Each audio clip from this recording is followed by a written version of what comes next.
Hundreds of thousands of people will gather on the National Mall in Washington Monday to witness the second inauguration of Donald John Trump. It's a massive challenge, though, to ensure that everyone there will be safe. Nicole Sganga got an exclusive look at how security officials are prepared after months of planning. So, crane to your left. Got it. From only 150 feet in the air, pilots dodge buildings. Edge on your left side.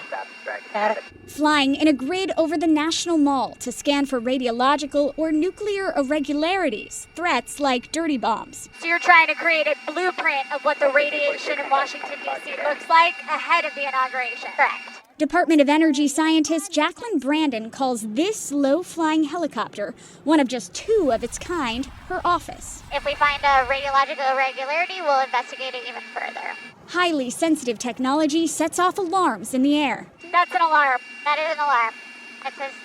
It's a slight variation in our spectra is what it's saying. On the ground, a mission led and meticulously rehearsed by the U.S. Secret Service at their training facility in Maryland. This right here where we're standing is Pennsylvania Avenue. Today it is Pennsylvania Avenue.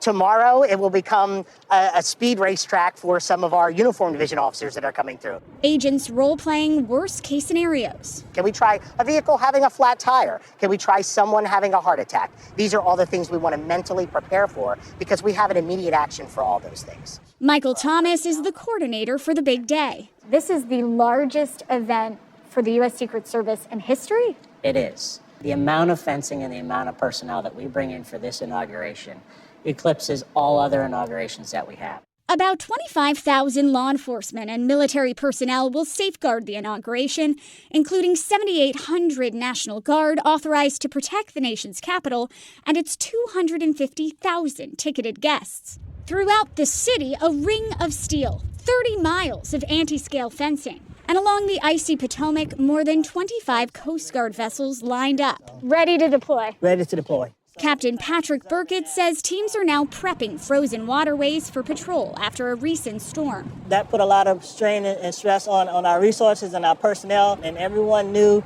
that January was going to be a busy month.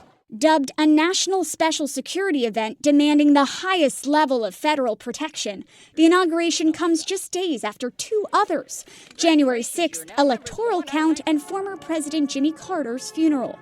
We had 3 national special security events in the course of 15 days. Yeah.